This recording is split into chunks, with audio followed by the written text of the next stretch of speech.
Welcome to another deep dive.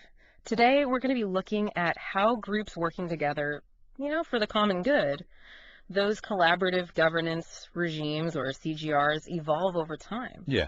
And we're going to be basing this deep dive on a paper that looked at 21 real-world cases. Mhm. And I have a feeling we're going to find some surprises. Absolutely. I think one of the big assumptions that people make is that, collaboration is just kind of moving a straight path towards success. Right. But the reality is a lot more interesting than that. So let's just start off by defining what a CGR actually is. So a CGR is really any kind of partnership that comes together to address a shared goal or challenge. Okay. And the key thing here is that it's multiple stakeholders, Right. not just a single entity calling the shots. So anything from like a neighborhood association to like international climate agreements? Right. All the way from the very local to the global scale. Okay. And one of the things that's really fascinating about these CGRs is that they have very different lifespans. Oh, interesting. So the research we're looking at, found groups that dissolved after just a few months, Wow. all the way up to groups that have been working for over 6 decades. 60 years. That's incredible. It is. What's an example of that? So the effort to protect Lake Tahoe, that's a great example of a really long-lived CGR. Wow. That group's been working for over 60 years now to address all the different environmental challenges. Mm-hmm. On the other end of the spectrum, you've got groups like a rapid response network that forms to address a foodborne disease outbreak. Mm-hmm.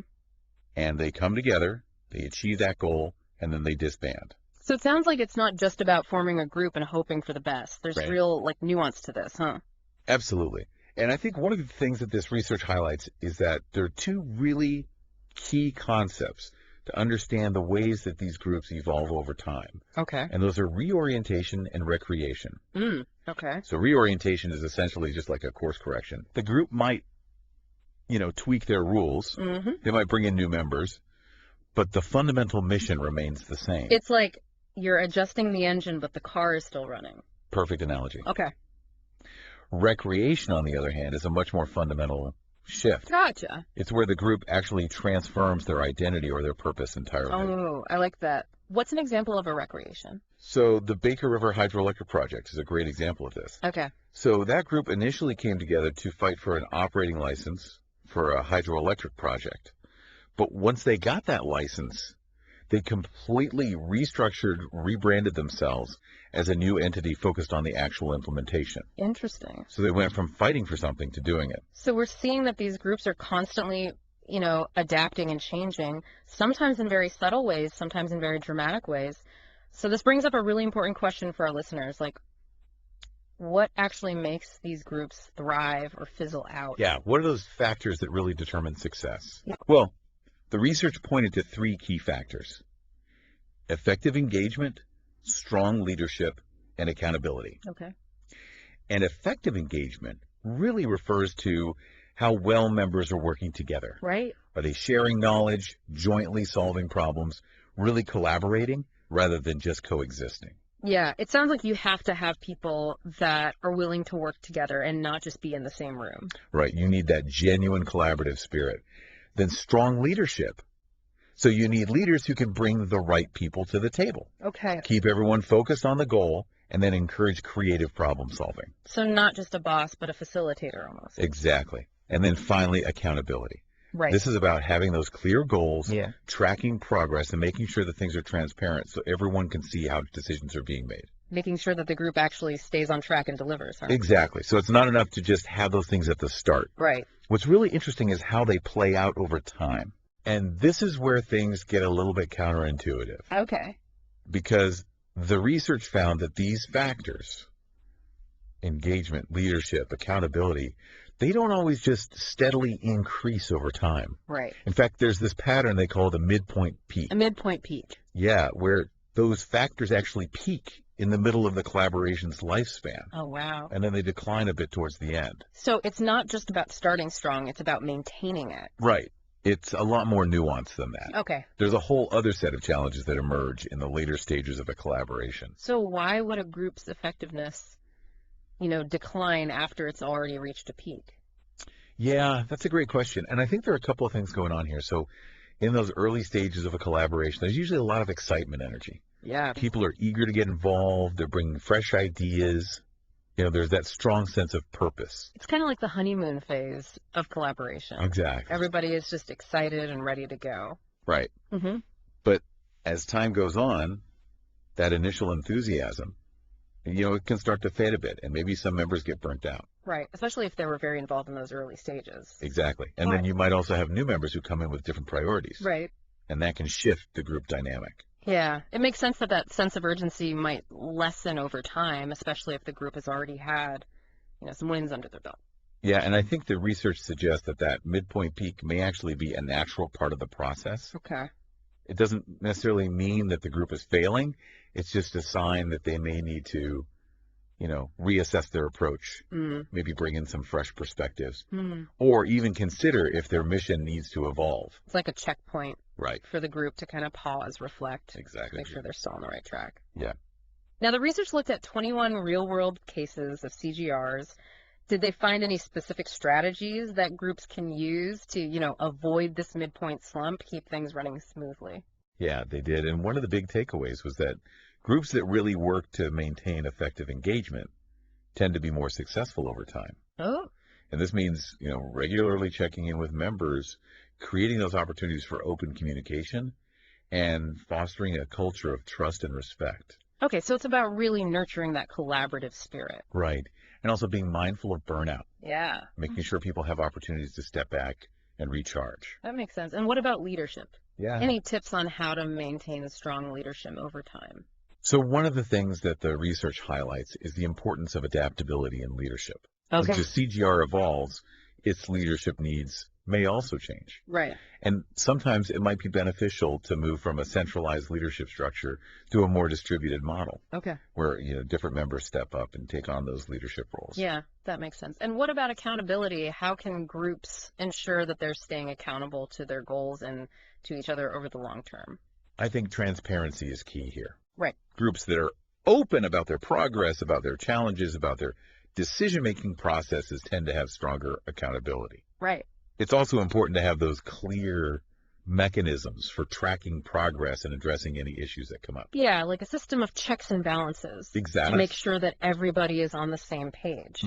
Now, before we move on, I want to go back to something you mentioned earlier, the distinction between self-initiated and externally initiated CGRs. Yeah. Can you explain that a bit more? Sure. So self-initiated CGRs are those that form organically. Okay. They're driven by a shared passion or need. Right.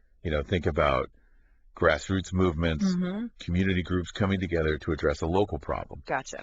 And then externally initiated groups, those are formed due to some external pressure or incentive. Right. So that could be, a government mandate, a funding opportunity, or maybe a response to some kind of crisis. So the origin story of the group really matters. Yeah. But why is this distinction important? Well, the research found that self-initiated groups tend to have stronger engagement, Okay. better leadership, and more accountability. Wow. So that's a big difference. It is, and I think it comes down to ownership and buy-in. Okay. When people come together voluntarily because they care about something, they're more invested in the group's success. Yeah. And in an externally initiated group, they might just be there because they have to. Exactly. Not because they want to. Right. So this distinction is really crucial if you're involved in starting or managing a CGR. Okay. If you're dealing with an externally initiated group, you really need to be mindful of those factors: engagement, leadership, accountability. Yeah. Find ways to build that sense of ownership and shared purpose right from the start. It's like you're playing a different game. Exactly. You got to adjust your strategies and tactics Right. based on the situation you're in. Now, I'm curious, did the research look at the specific processes that these CGRs use to collaborate? It did. Yeah. And they looked at things like face-to-face dialogue, joint fact-finding, knowledge sharing, collaborative decision-making. Okay. And one of the interesting findings was that the frequency of these activities often remained pretty stable over time, Oh, interesting. even as, the group's structure or goals might have shifted. So even as a group is going through a reorientation or even a recreation, Right. those core elements of collaboration are still essential. Absolutely. It's not just about having the right people in the room. It's about creating an environment where those people can actually work together. It's about that ongoing process of collaboration, All right. not just the structure of the group. That's a really good point. So it's not just about setting up the group. It's Yeah. about making sure that it can function. Exactly. Now, I'm curious about leadership patterns. Yeah. Did the research find any interesting trends in how leadership evolves within these CGRs? So we've talked a lot about how these groups evolve and, what makes them successful and the different contexts that they operate in. But like, what does this all mean for the listener? Yeah, why should anyone care about all of this? Yeah. Well, because, as our world becomes more and more complex and interconnected, we really need effective collaborations to solve these big challenges. Right. We're talking about climate change and social inequality, Yeah. technological advancements, global health crises. These are not things that any single person or organization can solve on their own. So it's not just some academic theory. This is stuff that actually has real world implications. Exactly. And by understanding these patterns of evolution, Right. we can design and manage these collaborations much more intentionally. So it's like we're kind of getting a roadmap for building more resilient collaboration. Exactly. What are some of the key things that our listeners can take away and apply to their own work? I think first and foremost, remember that collaboration is a dynamic process. Don't expect things to always go smoothly or follow a straight line. Right. Be prepared to adapt and adjust your strategies as you go. And don't be afraid of that midpoint peak. Exactly. It's not a sign of failure. It's a chance to kind of reassess and make sure you're still on track. Right. It's a natural part of the process. Yeah. And then, also keep in mind the three key factors that we talked about. Right. Engagement, leadership, and accountability. Right. Actively cultivate that culture of engagement by, making sure there's open communication and giving people opportunities to participate. Right. And making sure that there's a sense of shared ownership, I think, is really important too. Absolutely. And then don't forget about leadership. Yeah.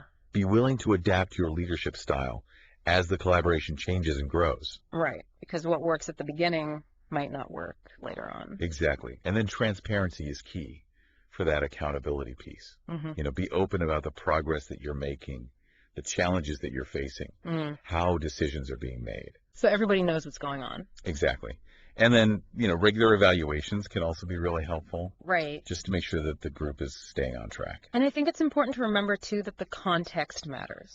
Right. If you're dealing with a group that was initiated externally, you might have to put in a bit more effort to build that sense of ownership. Absolutely.